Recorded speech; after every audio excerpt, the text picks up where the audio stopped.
Hi Nora, my name is Margaret Hi. Sheehan. I'm one of the nurse practitioner students. I'm going to be working with you today. How are Nice to meet you? Good, how are you? I am good, thank you. Can you just confirm your last name and your date of birth for me, please? Sure, Quinn, July 9th, 2007. Perfect. All right, so tell me a little bit about what brought you in today. Well, recently I've been having a little bit of increased anxiety, just like general increase in worry and feeling a little bit overwhelmed and anxious with school. I'm a freshman college student, and it's kind of now affecting my sleep. I've been also having a little bit of like roommate issues that may also be affecting my increased anxiety. So Okay.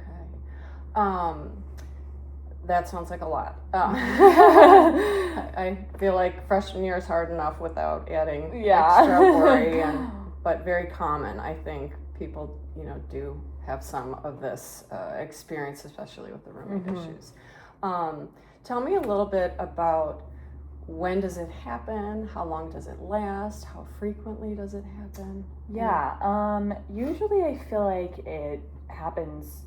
I feel like I get a little bit of increased anxiety before like tests or exams, and then also sometimes like in social settings, like with a lot of people, and then also like if me and my roommate, if I have to bring something up to my roommate, I don't really like confrontation, so it kind of causes more anxiety. But it's never really for like a long amount of time. It's more just like before or after a situation like that. So it sounds kind of like it's situational. Yeah. Okay. So when all these things are not going on, do you experience your symptoms? Not as much. I think definitely like let's say I have an exam like the next day, like okay, the night before I might experience a little bit of anxiety or something. But yeah. Okay. And do you find that you have physical symptoms that go along with your anxiety? Racing heart, sweating? Yeah, I definitely feel like I have like a little bit of racing heart, or heart palpitations maybe. Yeah, I also sometimes I notice, I don't know if this is related, but I have a little bit of brain fog sometimes. So Okay. Yeah. And you had mentioned it's affecting your sleep. How so? Is it difficult falling asleep, staying asleep, or? It's not really difficult falling asleep, but I feel like even if I get like a full 8 hours of sleep, when I wake up, I don't really feel super well rested, and I kind of at the start of my day am already kind of tired, which I don't feel like should be the case. So. Okay. And does it worsen as the day goes on? Are you more tired in the afternoon, would you say? Yeah, I'd say more tired in the afternoon. I don't know if that's just because, it's getting towards the end of the day and I'm just tired, or if it's, I don't know, but it definitely does increase throughout the day. Okay. With you waking up and not feeling well rested, are you having, does your roommate say that you snore or have sleep apnea, or has your family ever mentioned that? Yeah, my family has mentioned that before. I have pretty much snored my whole life. I'm not sure about sleep apnea, but. Okay. And have you ever had a sleep study? No. Okay. All right. That might be something that we want, to look into.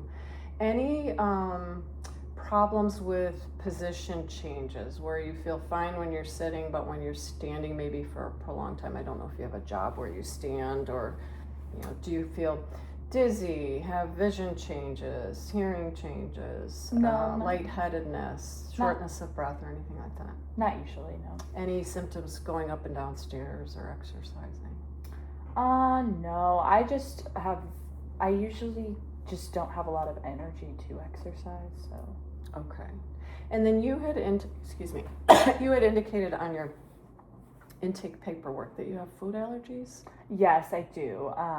So my mom had me and all my siblings tested by a functional medicine doctor not too long ago, and the main allergies that showed up were gluten and dairy sensitivities or allergies, those are the main ones. Okay. And what kind of symptoms do you get when you eat your allergens? I honestly, I think the main symptom I usually get is just diarrhea. Other than that, I don't really notice too much, but definitely diarrhea for sure. Okay. So you don't associate eating your allergens with any of these symptoms that you're experiencing right now? Not that I've particularly noticed, but Okay. could be without me knowing. Okay. And then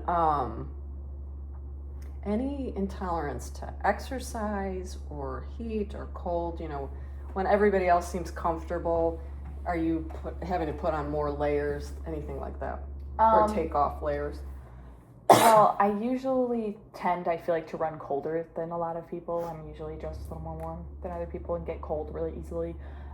As far as exercise, I feel like my main form of exercise is usually just walking. I do a lot of walking because of, walking around campus to my different Sure. classes. But I usually just, by the time I'm done with my day, I don't really have the energy to exercise more than that. So, Okay.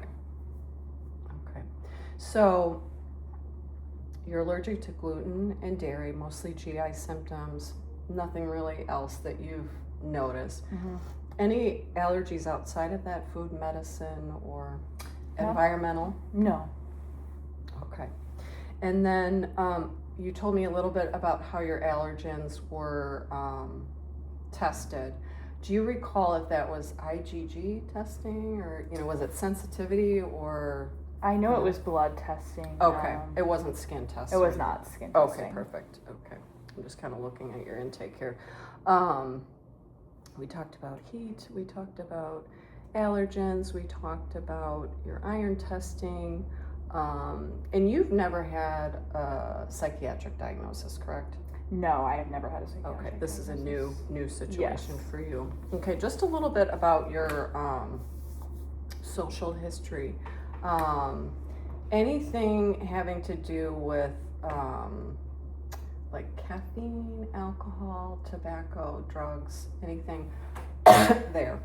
I not like alcohol or drugs, but I do consume caffeine. I usually have like 1 cup of coffee, I'd say on average, like just in the morning. But there are some days where, like, if it's a busy day, I'll have like 2 cups, like 1 in the morning, 1 in the afternoon. But okay, but nothing real excessive. no, like no energy drinks or anything like that. Okay, and do you consume your caffeine on an empty stomach, or do you tend to have caffeine after you've had, let's say, breakfast or lunch? I honestly would say for the most part I consume it on an empty stomach. Okay. But it kind of just depends, like if I eat first. Okay. And Any excessive social media use? How's your sleep hygiene as far as going off your screens? I wouldn't say my social media use is excessive. I'm on social media, but I'd say it's an average amount of usage. As for screen time and sleep hygiene, I would say I'm not very good about like getting off of my screen right before I go to bed. Like usually I'm on my phone pretty much until I'm like tired and ready to go to bed. I don't really get off my screen an hour before bed or anything like that. So okay, but you have not noticed any impact on your sleep? No, usually it's not hard for me to fall asleep. I'm usually asleep right away. So okay. And do you require an alarm to wake you up, or do you kind of wake up on your own? I need an alarm. Yeah. Okay. And is it hard for you to get out of bed? Are you a snoozer? Not particularly, no. I'll snooze it like once or twice, but not anything crazy. Okay. And then as far as your family health history, your siblings, your parents, your grandparents, anybody with health diagnoses, thyroid cancer, heart disease, or anything like that? Yeah, well, my mom had hypothyroidism and POTS and PCOS. My dad had Raynaud's, and then my siblings have had MCAS, POTS, and PCOS, as well as my grandparents had colon cancer, osteoarthritis, and hypothyroidism as well. So okay. So that's very helpful information, because anxiety can sometimes result from underlying health issues. And people who have hypermobility, have kind of an allergic, heightened immunological system, things like that can definitely increase your risk of anxiety. yeah. So it could be also with your low iron, and maybe you have an underlying thyroid issue that has not been identified yet, or there's a number of things that can contribute to anxiety. So that's something to consider. Certainly our genetics play a huge role in things. So, and then just a kind of a review of your systems head to toe. You denied that no vision or hearing changes, correct? No. Any headaches or fainting? No. No recent head injury or loss of consciousness? No. And then as far as your cardiac system, really just the palpitations is all that you've noticed. Yeah, pretty recently, much. would you say? Yeah, like that and like increased heart rate, but. Okay. And no recent infections like pneumonia or? No. Okay. And then the GI, any issues with bloating or abdominal pain or anything like that? Not really. Other than like with my period, I don't know if I mentioned this, but I kind of have noticed I've been having, heavier and more painful periods. Okay. They last about 7 days, but which is normal for me, but they've definitely been more cramping and painful than usual. Okay. And heavy, you said? Yes, heavy. Okay. Mm-hmm. And any lower back pain or chest pain with your scoliosis and your pectus and everything? I sometimes will have lower back pain, if I'm standing for pretty long periods of time, but just sitting here, I don't have any back pain or anything. And no joint pains? No. Okay. I think that's about it. So we can go ahead and do a quick exam, and then at the end we'll talk a little bit about what our plan is, whether we need to do some labs or testing or that kind of thing. And it sounds like you're home on break, so you're going to be going back to school, is that correct? Yes, yeah. Okay, and we can work with people at school for you. Okay. Okay, so if you could look behind me, just fix your gaze on something. I'm just going to check your pupils. Okay. And then if you could just follow my pen, just checking for your extraocular movements. And then can you try to open your mouth with the pressure I'm exerting? Excellent. And then can you push against my hand? How about on the other side? Perfect. Okay. And can you raise your eyebrows? Okay. And can you smile and frown and scrunch up your face? Perfect. Okay. And can you stick your tongue out at me? Move it side to side? Perfect. Okay. And then I'm going to look inside your mouth. You just say, ah. Perfect. And if you could raise your tongue so I can see below. Perfect. Okay. And then if you could look up. Perfect. And then you have a fair complexion. Are you usually this pale, or do you feel like you're more pale than normal? I've always kind of been told I'm, of paler complexion. But yeah, I'm usually typically pretty pale. I don't know if that's because of, my iron deficiency or what. Okay. All right, and then I'm just going to feel your thyroid. Okay, perfect. I do not feel any nodules. Do you have any tenderness? Is this causing pain or anything for you? No. Okay, could you swallow for me? Perfect. Okay. Can you try and raise your shoulders for me? Good. Okay. Can you put your hands out straight? Just hold them naturally. Perfect. And then can you try and raise your arms for me? Okay, and then can you put your arms like that and do the same? Perfect. Okay, and then I'm just going to listen to your heart and your lungs.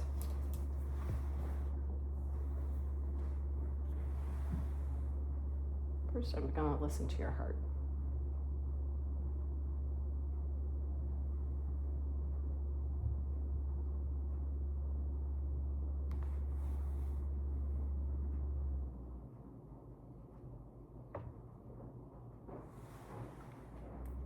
Just going to listen to the blood vessels in your throat.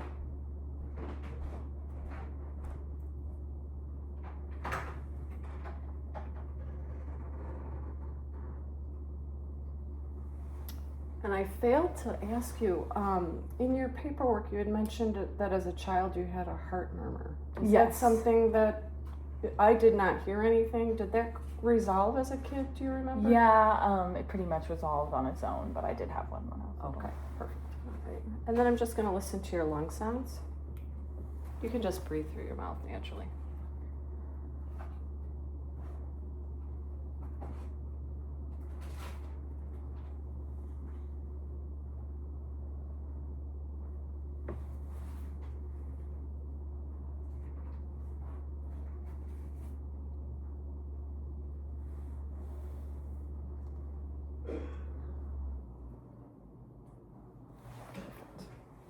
You could just lean forward a little bit.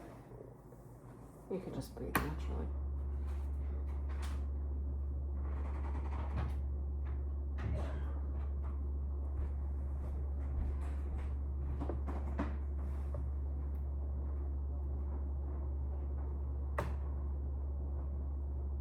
Okay. And then just to kind of assess your mobility or hypermobility, are there any signs of real flexibility? You know, can you move your thumb to your wrist? And do you have any stretchiness in your last finger? Okay. And how about hyperextension of your elbows?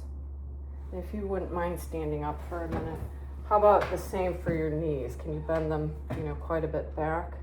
Oh, not too bad. And then are you able to palm the ground with your knees? Yeah, no problem.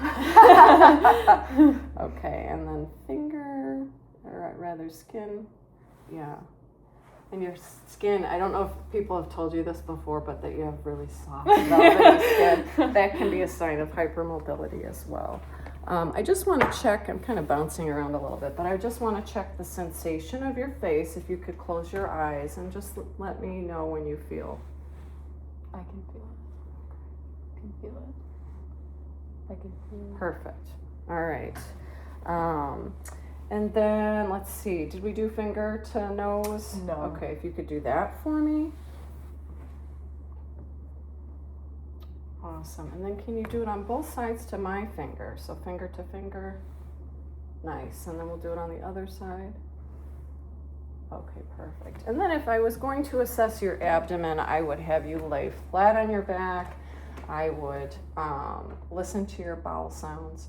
I would feel for to any tenderness, both on light and deep palpation. I would be looking for masses, organ enlargement, or any hernias. So we will skip that for the purpose of this exam. And then let's talk a little bit about the plan. Thank you for answering all my questions and being willing to be examined and all of that. Basically, what comes out to me is big family history of some problems that can contribute to anxiety. But that to me is encouraging, because if you are also experiencing any of these problems, it might be an easy fix versus not having a good understanding and having to leap right toward medication. It doesn't sound like currently you're having any issues with suicidal thoughts or very pronounced depression. It's more of a situational anxiety that you recover from when that stressor is removed. So all of that is also very good. Your energy level is not optimal. We want to definitely look into that.